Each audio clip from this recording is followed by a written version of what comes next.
하나님의 말씀 마태복음 5장 33절에서 48절까지의 말씀입니다. 마태복음 5장 33절에서 48절까지의 말씀 우리 한 목소리로 천천히 합독하겠습니다. 또 옛 사람에게 말한 바 헛 맹세를 하지 말고 내 맹세한 것을 주께 지키라 하였다는 것을 너희가 들었으나 나는 너희에게 이르노니 도무지 맹세하지 말지니 하늘로도 하지 말라 이는 하나님의 보좌임이요 땅으로도 하지 말라 이는 하나님의 발등상임이요 예루살렘으로도 하지 말라 이는 큰 임금의 성임이요 내 머리로도 하지 말라 이는 내가 한 터럭도 희고 검게 할 수 없음이라. 오직 너희 말은 옳다 옳다 아니라 아니라 하라. 이에서 지나는 것은 악으로부터 나느니라. 또 눈은 눈으로 이는 이로 갚으라 하였다는 것을 너희가 들었으나 나는 너희에게 이르노니 악한 자를 대적하지 말라. 누구든지 내 오른편 뺨을 치거든 왼편도 돌려대며 또 너를 고발하여 속옷을 가지고자 하는 자에게 겉옷까지도 가지게 하며 또 누구든지 너를 억지로 오래를 가게 하거든 그 사람과 심리를 동행하고 내게 구하는 자에게 주며 내게 꾸고자 하는 자에게 거절하지 말라. 또 내 이웃을 사랑하고 내 원수를 미워하라 하였다는 것을 너희가 들었으나 나는 너희에게 이르노니 너희 원수를 사랑하며 너희를 박해하는 자를 위하여 기도하라.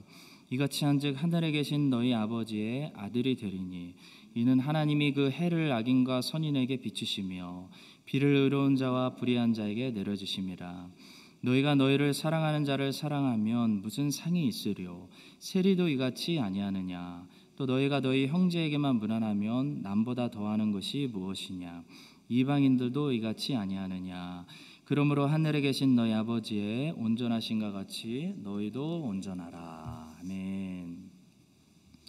오늘은 오랜만에 마태복음 설교를 이어서 하도록 하겠는데요. 오늘 설교 제목은 진실성, 자세, 온전함입니다. 영어로 보시면 integrity, attitude, perfect 이 세 가지에 대해서 말씀을 나누려고 합니다. 성경마다 특징이 있습니다. 얼마 전에 가족과 제가 나눴는데요. 성경에서 제일 재밌는 성경은 뭘까? 어딜까? 아빠 생각엔 창세기, 사도행전인 것 같아. 그리고 왕들의 이야기도 참 재밌지 라고 했습니다. 동의하시죠? 정말로 창세기 너무 재밌습니다. 수요일에 우리 배우고 있는 사도행전, 열왕기 같은 책들 너무 재밌습니다. 그래서 인기가 많습니다. 근데 성경 중에는 굉장히 어두운 책도 있습니다. 요즘 우리가 아침마다 묵상하는 사사기는 굉장히 어두운 책이죠. 또 어려운 책들도 있습니다. 요한복음과 로마서는 가장 사람들을 많이 터치하고 삶을 바꾸기로 유명한 책들이지만 사실 요한복음과 로마서는 기독론, 또 구원론 이라는 신학적인 주제를 다루고 있는 어려운 책들입니다. 자, 그런데도 로마서는 어거스틴, 루터, 웨슬리 같은 위대한 사람들의 인생을 transform, 완전히 바꾼 그런 책이고요. 요한복음도 오늘까지 사복음서 중에서 초신자들에게 가장 많이 은혜를 주고 이 신자들을 터치하는 그런 복음서가 요한복음입니다. 자, 그렇다면 마태복음은 어떤 책일까요? 마태복음의 특징은 무엇입니까? 마태복음은 굉장히 생각보다 무서운 책입니다. 저는 마태복음이 이렇게 무서운 책인지 몰랐습니다. 마태복음만큼 우리를 책망하고 경고하고 있는 성경이 또 없다는 거죠. 좀 의외라고 생각하실 수도 있습니다. 왜냐하면 마태복음은 어쨌든 사복음서 중에 하나고 굿뉴스, 복음서란 얘기는 굿뉴스죠. 예수님의 이야기가 나오는 성경이기 때문입니다. 자, 그런데도 제가 마태복음을 다시 묵상하면서 느낀 것은 마태복음만큼 책망을 정말 많이 하고 경고하고 무시무시한 심판을 가차없이 경고하는 성경이 없구나 있구나라는 것을 깨닫게 됩니다. 그만큼 성도 여러분, 예수님께서 이 사복음서에서 보여주시는 예수님의 이 행동은 사랑이고 긍휼이고 은혜이고 자비로운 행동이지만, 예수님께서 입을 열어 선포하신 하나님의 말씀들을 집중해서 들어보면 정말 책망과 경고를 많이 하셨다는 것을 알 수 있습니다. 마태복음은 특별히 사복음서 중에서 예수님의 설교에 집중하는 책입니다. 예수님의 가르침이 많다는 거죠. 마태복음에는 예수님의 유명한 5편의 설교들이, 긴 설교들이 들어 있습니다. 그 중에서 첫 번째 설교가 바로 이 마태복음 5장부터 7장에 나와 있는 그 유명한 산상수훈이라는 설교입니다. 오늘 우리가 읽은 본문 말씀은 그 중에서 특별히 하나님 자녀들의 진실성, 하나님의 자녀들이 가져야 하는 자세, 또 하나님의 자녀들이 도달해야 하는 온전함에 대해서 말씀하고 계시는 부분입니다. 이 예수님의 말씀들은 그냥 듣기 좋으라고 하신 말씀들이 아닙니다. 예수님은 이 말씀들을 정말 진지하게 하셨습니다. 모든 주님을 따르는 제자들이 순종할 것을 기대하시고 하신 말씀입니다. 그래서 산상수훈은 결론적으로 어떻게 마치고 있냐면, 그 7장 끝에 보시면 두 가지 대조되는 이 그룹들을 보여주면서 마무리하고 있죠. 그 두 가지 그룹은 하나님의 말씀을 들은 자와 하나님의 말씀을 듣지 않은 자들이 아니었습니다.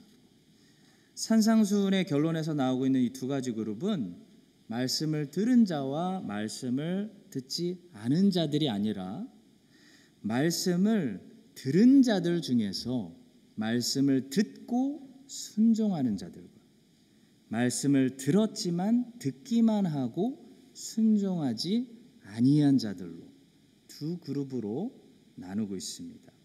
그래서 말씀 듣는 것은 당연하게 여기고 있고 그 말씀을 듣고 순종해야 된다라고 말씀하는 것이 산상수훈의 결론입니다.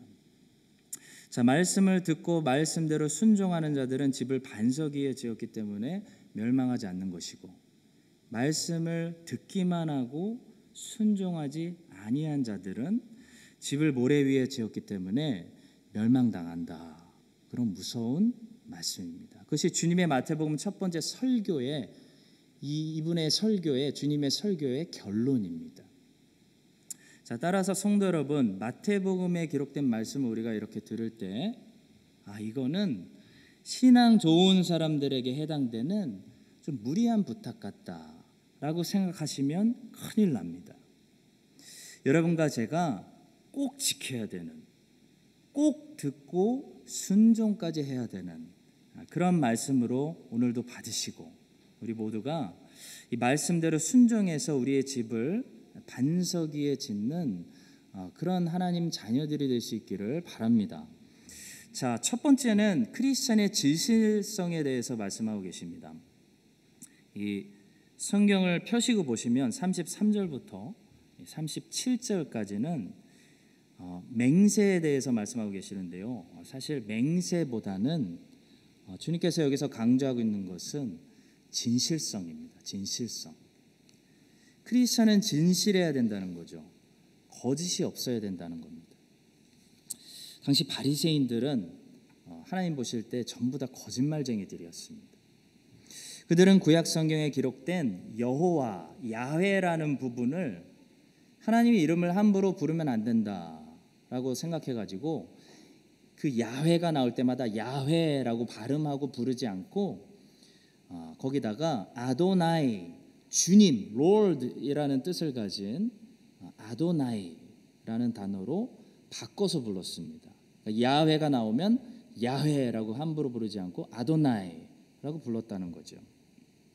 자, 그 정도로 유대인들은 하나님 이름을 함부로 입으로 불러서도 안 된다라고 생각했기 때문에 유대인들은 맹세할 때 무엇을 두고 맹세했냐면 하나님의 이름을 두고 맹세하지 않았습니다. 그 대신 예루살렘을 향해서 맹세하고 성전을 두고 맹세하고 하늘을 가리켜 맹세하고 이렇게 조금씩 피해가면서 맹세했다는 거죠. 자, 그런데 문제는 그들이 그만큼 하나님의 이름을 겉으로는 존중하고 두려워한다고 티내고 다녔지만 자부했지만 실상은 하나님을 두려워하지 않았기 때문에 맹세한 것을 지키지 않는 그런 거짓된 위선자들이었다. 이것이 예수님의 말씀입니다. 그래서 우리 주님은 제자들에게 이렇게 말씀하시는 거죠. 이런 바리새인들의 위선을 본받지 말라 말씀하시는 겁니다. 34절부터 36절입니다. 나는 너희에게 이르노니 도무지 맹세하지 말지니 하늘로도 하지 말라 이는 하나님의 보좌임이요 땅으로도 하지 말라 이는 하나님의 발등상임이요 예루살렘으로도 하지 말라 이는 큰 임금의 성임이요 내 머리로도 하지 말라 이는 내가 한터럭도 희고 검게 할 수 없음이라. 위선자들 바리새인들처럼 살지 말아라 라는 말씀입니다. 한마디로 바리새인들은 겉으로는 내 이름을 두려워한다고 해서 내 이름을 부르는 것을 피하고 내 이름을 피해서 맹세했지만 속으로는 거짓과 위선이 가득해서 결국 맹세한 거 하나도 지키지 않는 그런 사람들이었다. 너희는 그렇게 살지 말아라. 너희는 진실해야 된다. 너희는 옳다 아니라 라고 말하면서 너희 말이 항상 틀리지 않다는 것을 너희들의 진실성을 세상에 드러내야 된다. 진실하게 살아라. 그런 말씀입니다.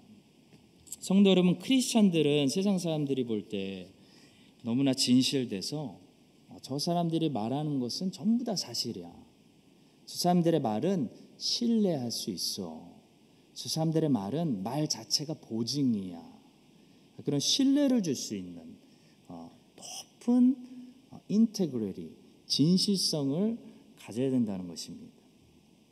옛날에 라합이라는 여리고성의 기생이 있었죠. 이 기생이 어떤 방법을 통해서 구원받게 되었냐면 정탐꾼들과 나눈 맹세를 통해서 구원받았습니다. 여호수아 2장 12절. 그럼 이 라합이 정탐꾼들에게 말합니다. 그러므로 이제 청하노니 내가 너희를 선대하였은즉 너희도 내 아버지의 집을 선대하도록 여호와로 내게 맹세하고 내게 증표를 줘라. 이런 말씀입니다. 그랬더니 정탐꾼들이 대답하죠. 17절. 그 사람들이 그에게 이르되 내가 우리에게 서약하게 한 이 맹세에 대하여 우리가 허물이 없게 하리니. 자, 말로 보증을 준 거죠. 라합 입장에서는요, 이 정탐꾼들의 말을 신뢰하는 것 외에는 당시 또 다른 보증을 받을 길이 없었습니다. 만약에 정탐꾼들이 맹세를 잊어버렸거나 이렇게 생각했다면 어떻게 되었을까요? 뭐 어차피 여리고성 사람들 다 죽어야 될 사람들인데 저 기생도 그냥 망하게 두자라고 생각하고 약속 지키지 않았다면 어떻게 됐을까요? 라합은 그냥 망하게 되는 것입니다. 성도 여러분, 라합이 하나님 백성들의 말을 신뢰하고 그들의 진실한 맹세를 통해서 구원받은 것처럼 오늘날 세상 사람들은 우리 크리스천들의 말을 신뢰하고 우리의 진실성을 통해서 예수님께 나오게 된다는 것이죠. 우리가 진실하지 못하고 늘 말을 믿을 수 없고 거짓과 타협해버리면 라합 같은 세상 사람들이 우리를 통해 예수님께 나오는 길이 막힐 수도 있다는 것입니다. 심각한 문제입니다.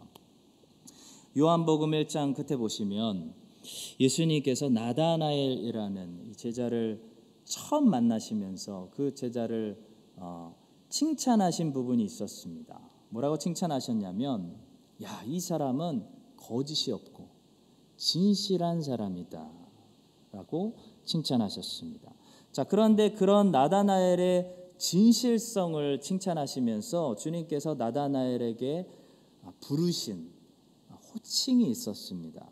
주님께서 그를 이렇게 불렀습니다. 요한복음 1장 47절. 예수께서 나다나엘이 자기에게 오는 것을 보시고 그를 가리켜 이르시되 보라 이는 참으로 이스라엘 사람이라. 그 속에 간사한 것이 없도다. 예수님께서 그를 뭐라고 부르기 원하셨냐면 봐라 참 이스라엘 사람이다 라고 부르셨다는 거죠. 나다나엘이 속일 줄 모르고 꾸밀 줄 모르고 위선 떨 줄 모르고 그 속에 거짓이 없는 그런 아이 같은 진실하고 투명한 사람이면 그냥 진실한 사람이라고 부르면 될 것이지 왜 주님께서는 그의 진실됨을 이렇게 칭찬하시면서 그를 참 이스라엘 사람이라고 부르셨을까요? 그것은 참 이스라엘 사람이라면 이렇게 진실해야 된다라는 말씀인 것입니다. 하나님의 백성이라면 이렇게 진실해야지. 이렇게 진실된 사람이 참된 하나님의 백성이다. 이런 말씀입니다. 아이러니한 것은 그 속에 간사한 것, deceit, 속이는 거죠. 사기치는 거죠. 이라는 저 구절을 볼 때 누가 생각나죠? 야곱이 생각납니다. 야곱은 속이는 사람이었죠. 그는 그 안에 deceit, 속이는 것, 사기치는 것, 간사한 것이 많은 사람이었습니다. 그는 형에게 팥죽을 베푸는 척하면서 형을 속이고 장자권을 빼앗는 다른 마음을 숨기고 있었죠. 그는 외삼촌의 가축을 돌보는 척하면서 속으로는 어떤 플랜을 가지고 있었죠? 자신의 재산을 챙겼던 무서운 사람입니다. 야곱은 그 안에 속이는 거, 사기치는 거, 간사한 것이 다른 마스크가 많았던 사람입니다. 진실된 거, 투명한 거, 겉과 속이 같은 것과는 거리가 멀었던 사람이 야곱이었죠. 그런데 야곱이 평생 하나님께 훈련받으면서 야곱이 성화돼서 그가 하나님께 얻은 새로운 이름이 무엇이었죠? 이스라엘이었습니다. 그가 이르되 내 이름을 다시는 야곱이라 부를 것이 아니요 이스라엘이라 부를 것이니 이는 내가 하나님과 및 사람들과 겨루어 이겼음이니라.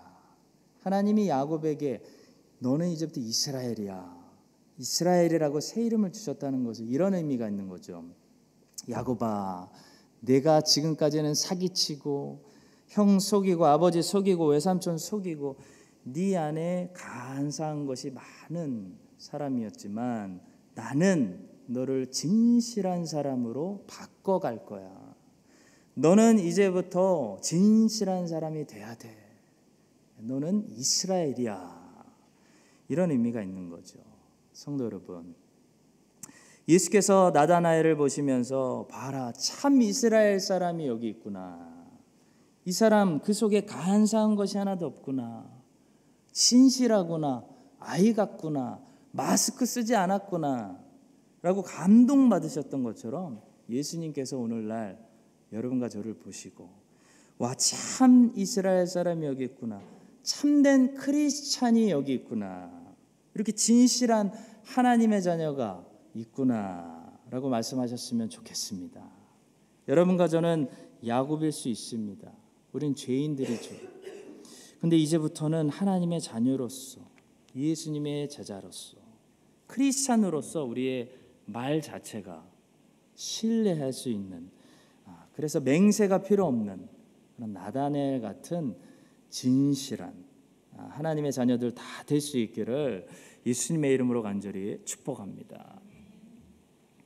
두 번째는 크리스찬이 가져야 될 자세에 대해서 말씀하고 있습니다.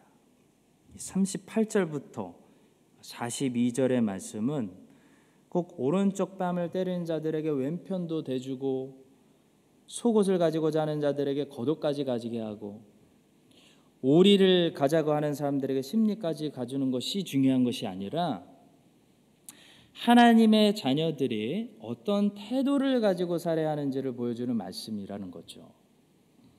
그러니까 왼쪽 뺨이 중요한 것이 아니고 겉옷이 중요한 것이 아니고 심리가 중요한 것이 아니고 우리의 태도가 중요합니다.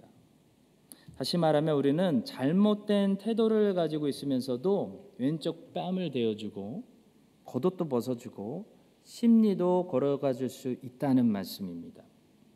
실제로 이런 분들이 얼마나 많은지 몰라요. 우리도 이렇게 살 때가 얼마나 많은지 몰라요.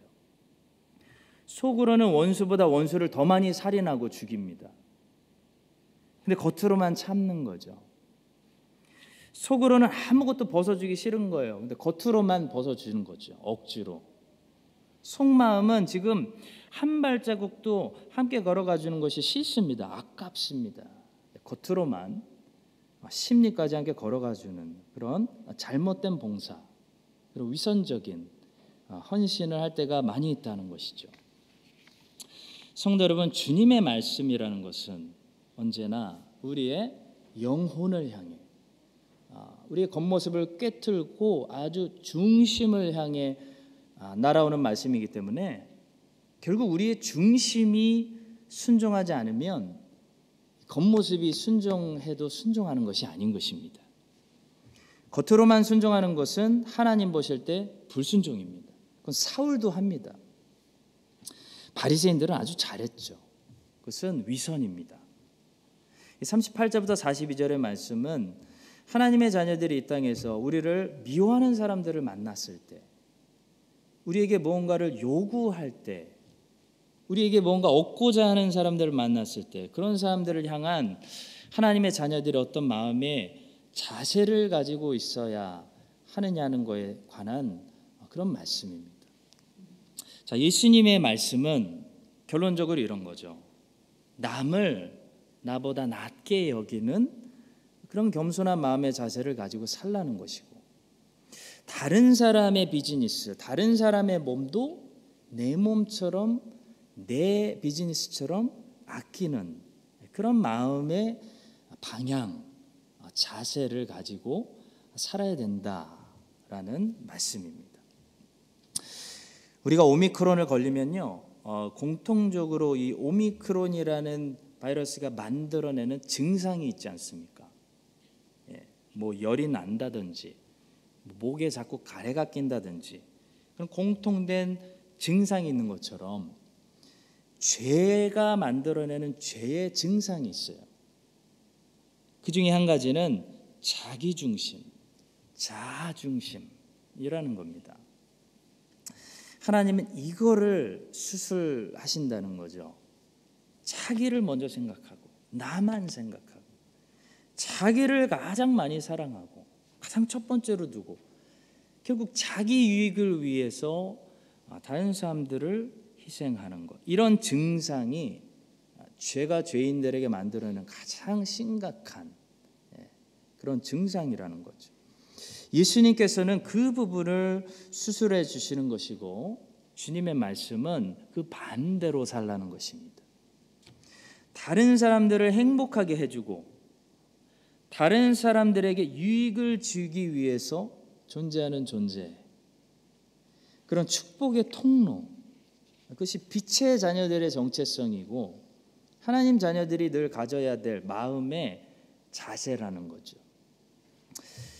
교회 때문에 내가 행복한 것이 아니라 나 때문에 교회가 행복하고, 아멘이시죠?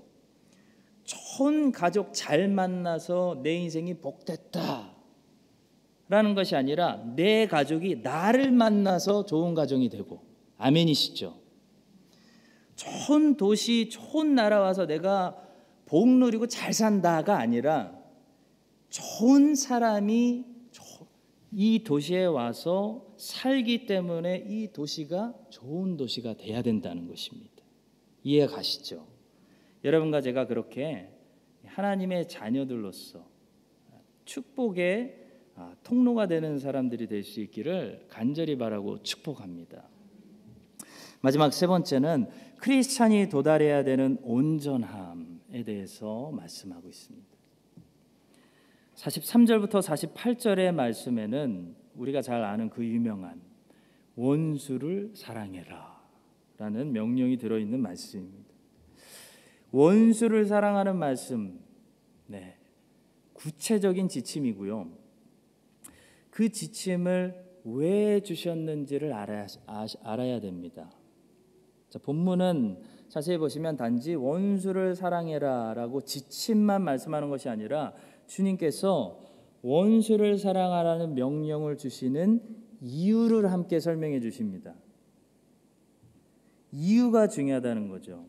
하나님의 자녀가요, 원수까지 사랑해야 되는 이유는 거기 나와 있습니다. 바로 하나님의 자녀들은 하나님 아버지의 온전하심처럼 온전함에 도달해야 되기 때문입니다. 48절입니다. 그러므로 하늘에 계신 너희 아버지의 온전하심과 같이 너희도 온전하라. 자, 여기서 온전함, 영어로 perfect로 번역했는데요, 죄가 없는 완벽함을 말하는 것이 아닙니다. 한 번도 실수하지 않는다거나 흠이 없다거나 죄를 안 진다거나 그런 완벽함, perfect, 그런 것은 존재하지 않죠. 주님 외에 아무도 도달할 수 없습니다. 자, 여기서 말하는 perfect는 완벽함이라기보다는 완성, completion, 완성이라는 의미로 해석할 수 있습니다. 한마디로 우리가 무슨 조립을 시작하면 끝에 완성이 있는 것처럼 하나님의 자녀들은 완성돼야 한다는 거죠. 그 완성의 상태를 성경은 다른 말로 뭐라고 부르냐면 성숙이라고 부릅니다. 성숙. 성숙이 하나님 자녀의 완성이라는 것이죠. 성숙해지면 하나님의 자녀는 이제 드디어 하나님의 자녀답게 완성되는 것입니다. 그러면 어떤 상태가 성숙한 상태인가? 바로 여러 가지가 있지만 그 중에 하나가 원수까지도 사랑할 수 있는 상태, 그 상태가 성숙이라는 거죠. 냉장고 안에 거의 바닥난, 거의 다 마신 텅 빈 우유가 있을 수 있고, 아직 뜯지 않은 새 우유, 가득 찬 새 우유가 있을 수 있죠. 똑같은 우유여도 거의 텅 빈 우유가 있고 꽉 찬 우유가 있습니다. 우유가 거의 텅 비고 바닥났다고 해서 이건 더 이상 우유가 아니야 라고 하지는 않습니다. 마찬가지로 하나님의 자녀가 성숙하지 못하다고 해서 하나님의 자녀가 아닌 것은 아닙니다. 하나님의 자녀가 되고 말고의 기준은 성숙이 아닙니다. 성화도 아닙니다. 하나님의 자녀가 되고 말고의 기준은 거듭남이죠. 성화가 아니라 칭의인 것입니다. 성령님의 regeneration, 거듭나게 하심. 동시에 예수 그리스도의 의로움이 전가된 사람. 그러니까 regeneration과 imputation이 있는 사람. 그래서 하나님 앞에 justify 된 사람. 그래서 하나님과 바른 관계, right standing을 가지고 있는 사람이라면 누가 뭐라고 해도, 사탄이 아무리 고발해도, 율법이 아무리 고발해도 법적으로 하나님의 자녀인 것입니다. 자, 그러나 하나님의 자녀라면 반드시 하나님의 자녀답게 자라나게 된다는 거죠. 가만히 있지 않습니다. 아기가 죽지 않는 이상 아기는 자라는 것처럼, 우리 제이 주니어스는 놔두면 자라는 것처럼 하나님의 자녀는 반드시 자랍니다. 아버지의 온전하심과 같이 하나님의 자녀들도 그 온전함을 향해 올라가고 도달하게 된다는 거죠. 사랑하는 성도 여러분, 성숙은 그래서 이미 거듭난 하나님의 자녀들에게는, 예를 들어 우리들에게는 필수 사항입니다. 이게 옵션이 아닙니다. 해도 되고 안 해도 되는 것이 아니라는 거죠. 성숙이 하나님의 자녀가 되는 조건은 아니지만 성숙은 하나님의 자녀가 가져야 되는 증거입니다.